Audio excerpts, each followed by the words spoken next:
tujye twitondera ibirori tujyamo umunsi ku munsi kuko nibyo bitwangiriza ubuzima. Nuko dutangiye filime yacu y'uyu munsi, tuyitangiye umukobwa areba atyo, ari kureba umukobwa uryamye mu ntebe inzoka ziri gutondagira, ari nako haza ukinguye, arangije abona umukobwa uryamye inzoka ziri kumutondagira, yataye ubwenge, ahindukira areba mu gikombe cya wa mukobwa aje abwira ati ubuzima bwacu, abona harimo akayoka kari kugenda gatondagira.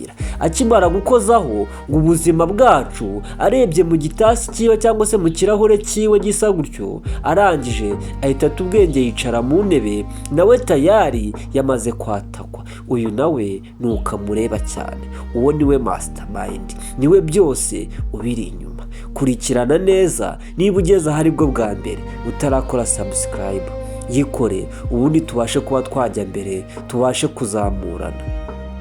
Ni nuko hinjiraga undi nawe aje asanga wa mukobwa ari aho yicaye mu ntebe, aramwitegereza cyane, abona inzoka ziri kumutondagira mu gatuza, arimo arareba gusa yataye ubwenge. Hari uri kumureba, umukobwa aramwitegereza cyane, nta mishinyika afite. Ari nako umusore ahindukira areba wa mukobwa nanone ku ruhande umaze gufatwa ako kanya, abona nawe inzoka zamwanjamye ziri kumutondagira. Ntangiye mbabwira ngo ubu buzima tujye twitondera ibirori tujyamo kuko niho dutakariza ubumuntu bwacu.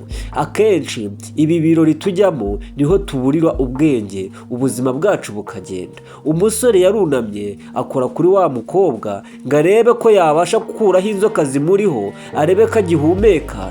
Tayari umusore nawe yahise afatwa, atangira gutaka, atangira kuvuza induru, yumvisha umuriro w'amashanyarazi umufashe. Ari nuko hinjiraga n'undi rwose w'umusore avuga uti munyihanganire nakerewe, ariko ntabwo nzongera gukererwa rwose.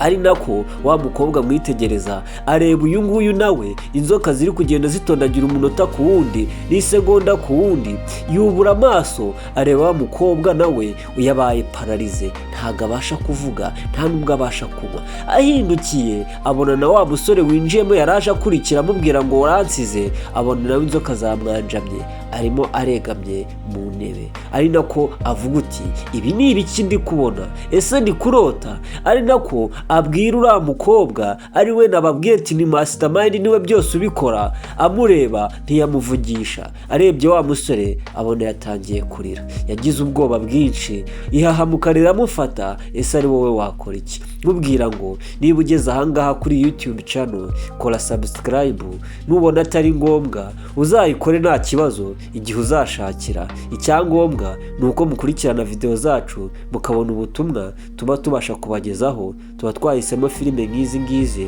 kugira ngo zibashe kubaha inyigisho.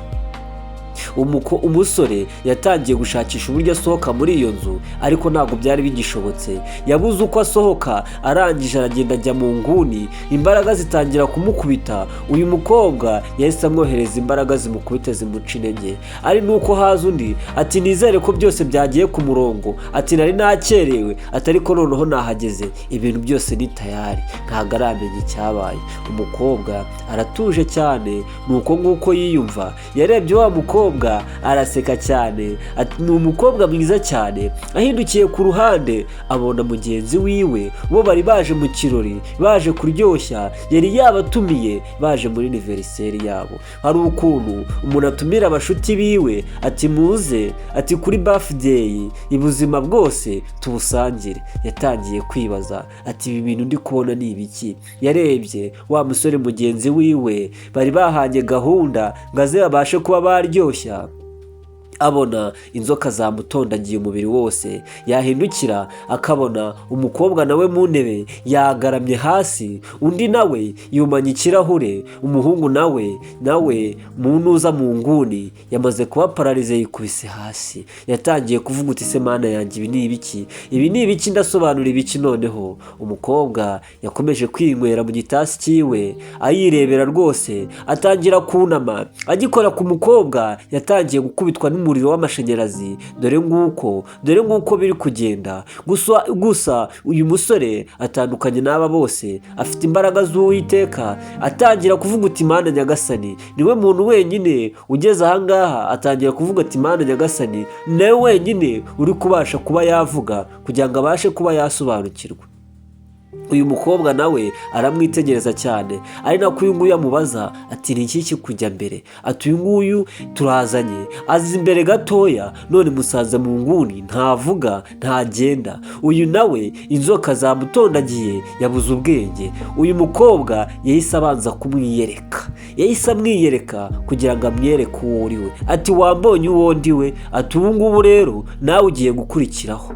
Yahise avuga uti Mana Nyagasani, ibi bintu noneho ndabisobanura nte? Ati mu kwizera kwanjye, ati ngomba kugira icyo nkora kugira ngo ukwizera kw'Imana nkubahisha ahangaha. Ati nicyo igihe cyose namaze nkorera Imana, ati nicyo ngiye gukora kugira ngo mbashe kuba nabohora. Yahise akuramo Bible, yamaze kumwiyereka uwo ari we. Umusore yatangiye gukuramo Bibiliya, atangira kuyimwereka, amubwira ati ni ijambo ry'Imana twizera. Ati wa muhungu we, ufite urwaye mu mutwe? Ati ufite ibisazi mu mutwe? Ati ndaje nkukosore. Ati nudahisha ibyo bintu by'ibitabo, ati ndaje nkwereke uwo ndi we. Uyu nawe aramubwira uti ati uyu ntabwo ari njye uri kuvuga, ati iyi shusho yanjye ureba, ati ntabwo ni njyewe, ati ni Uwiteka Imana yo mu ijuru. Ati ni Uwiteka Imana yo mu ijuru uri kuvuga, ati niwe ugiye guhangana nawe. Ati njyewe, ati ntunyiteho cyane kuko ntabwo ndi uwo kwitabwaho. Ati icyo ugomba kumenya ni uko aba ari abana b'abantu, ati ubu ni ubuzima bw'abantu ushaka kwangiza. Ati nta n'impamvu rero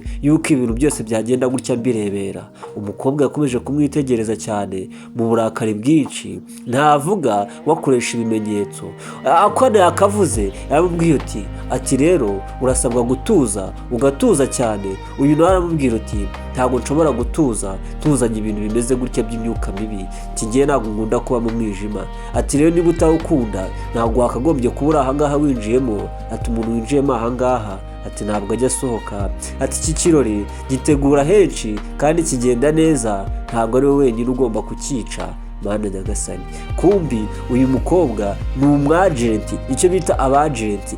Ari ukuntu uba usanga umuntu afite misiyo, yaraje ku isi, yaraje gutwara ubuzima bw'abantu. Uyu nawe rero akora n'imyuka mibi kandi ntabwo wapfa kubimenya.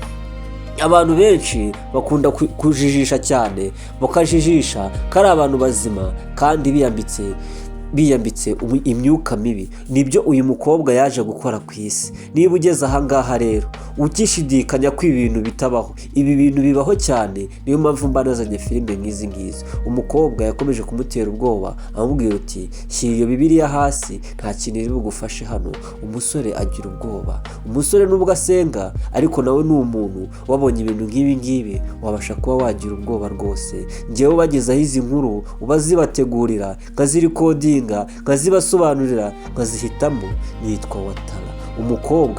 Umusore yakomeje kumubwira ati urarya uri menge kuko njyewe ntabwo ibintu nabyishoboza. Ati Imana yo mu ijuru yonyine niyo iri busobanurire ibintu, niyo iri bubigenze uko ibishaka bigasobanuka.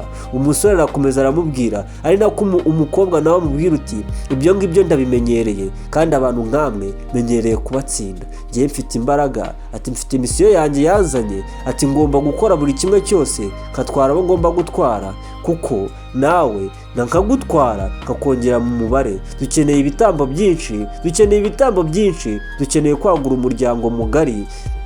Bakeneye kwagura umuryango mugari kugira ngo akazi kabo kabe kagenda neza. Buriya rwose mujye muri menge. Niyo mpamvu natangiye mbabwira ngo mu birori mujyamo mujye mutekereza kabiri, ibyo birori mubisuzume neza kuko niho dutangirira ubuzima. Arimo aramubwira ati ibyo byose wivugisha n'ibyo ukora, ati uyu munsi biri burangire kandi birarangira mu izina ry'Imana yo mu ijuru. Ati Yesu aracyari ku ngoma kandi yaratsinze. Nta mpamvu rero yuko tugomba kuba insina ngufi imbere y'imyuka mibi nk'amwe. ati kuba wakwigira uwo uri we wese, ati ntabwo bikuyeho yuko njyewe ndi umunyembaraga ukomeye cyane. uyu nawe akamubwira ati nakomeje nkubwira ngo nanjye mfite unkoresha rwose, Imana yo mu ijuru. Umukobwa yabambye. Ese birarangira bite? Biraherera hehe? Ese nk'ubu ngubu ibintu uwo bikubayeho uri umuntu usenga cyane wabasha gukora iki? Ese wahita ubivamo ukirukanka? Ese wakora iki? Jya muri komenti utubwire uko wabigenza n'uko wabikora,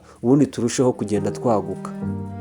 Ese biraherera he? Umusore yatangiye gusenga, umusore yatangiye kwambaza Imana, umugore yatangiye kugira ubwoba bwinshi cyane, ari nako avuga ati Mana ndakwizera, ati kandi nizera imbaraga zawe, nizera icyo wansezeranyije, icyo nakumenyeye nicyo nkwizerera, ati ndagusabye unkure aha hantu, ati ndagusabye ukize abana b'abantu bari aha ngaha, ati ndagusabye ukure imbaraga zose mwami, abamarayika baze bagotiye inzu. Ari nako avuga ati zibaho ngaho, ati zibaho ngaho, nurangiza uhita unasohoka aho ngaho. Ati noneho, ati nanjye sinsohotse kubw'izina ry'Imana yo mu ijuru, ati ndakuraho imbaraga mu ijuru zize zibane nanjye kandi zibohora aba bana b'abantu ushaka kugira imbohe, ushaka kugira ibitambo, ushaka gutwara ikuzimu, ndababohora mu izina rya Yesu. Umukobwa yatangiye kugira ubwoba, avuga ati ndabohora uyu mukobwa, ati ndabohora uyu mugore, ati bose basohoke mu izina rya Yesu, ati kandi n'ikindi gihe imbaraga zawe zibashe kuba zasenyuka. Umukobwa yatangiye kugira umujinya, yatangiye gucika imbaraga. Muri iyi myuka mibi irimo igenda, umuntu atangira gucika intege, agatangira kubabara cyane, kumva ari kubabazwa cyane. Uyu nawe yatangiye kumva imbaraga zitangiye gucika. Imana irimo irakoresha uyu mukozi w'Imana akabasha kuba yamubwira amagambo menshi amuca intege kandi aherekejwe n'imbaraga. Niba nawe usenga Imana, niba nawe ujya usengera abantu ukabakuraho imyuka mibi, ukabakuraho abazimu, rwose Imana ikomeze guha umugisha kandi ukomeze ukora akazi kawe neza. Yatangiye kugenda atunga Bibiliya buri wese uri aha ngaha, ati ndabohora izo nzoka, ati ndabohora iyo myuka mibi, ndabohora ibyo bitega byose, ndabohora ibyo bicane byo byose bigende mu izina rya Yesu. Iyi nzu yose ibohoke mu izina rya Yesu. Za nzoka zatangiye kugenda, wa mukobwa rwose nawe yatangiye kunyeganyega. Uyu nawe ubwenge butangira kuza, inzoka zitangira zigenda zimuvaho. Uwari uri mu nguni nawe yatangiye rwose kweguka. Uyu mujinya waramwishe, ubuzima bwiwe atangira kumva bucitse amazi. Hatangiye gusohoka umwe umwe, ari nako yatangiye kugarura ubwenge, aravuga uti Mana yanjye aha ni hehe? Ari nako yatasi nayo yabonagamo inzoka. Uyu nawe yatangiye gutaka avuga uti Mana ushimwe, atangira gusohoka yirukanka. Buriya icyo usabye Imana irakiguha rwose. Arasinza avuga uti bohora abana b'abantu bagende bajye mu buzima bwabo, bagende, ndagusabye mu izina rya Yesu. Ariko Imana yo yahise imwumva. Imana yumva gusenga kw'abana b'abantu. Uyu mukobwa nawe wari uhamaze umwanya munini cyane. Nkwibutsa neza, aba bari baje mu birori, baje muri aniversary, icyo mukunda kwita bidi ku babikora rwose, kugira ngo uyu mukobwa rwose yatangiye kuvuga ati aturabimukiye cyane, ati ni wowe ugiye kuba igitambo cyabo. Uyu yaramurebye agira ubwoba bwinshi cyane, aramubwira ati mu kwizera kw'Imana, ati kuba bavuye aha ngaha, ati nanjye ndahava mu izina rya Yesu. Ese birarangira bite?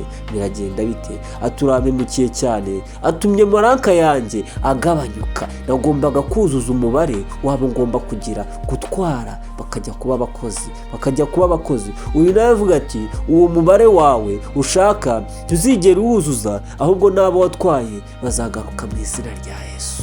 Mu izina rya Yesu. Niba usenga Imana uri kureba ino video, jya muri comment utubwire wowe icyo Imana uyiziho, icyo yaba yaragukoreye, ubundi turusheho kugenda turyoherwa mu izina rya Yesu. Umukobwa yararakaye cyane, arahaguruka. Uyu naramubwiye ati genda usohoka aha ngaha, ati ngewe ndahasohoka n'umwuka wera, ati ibibi byawe byose bigende kandi bijyanane nawe, ntuzongeye kugaruka ku isi, ndakwirukanye mu izina rya Yesu.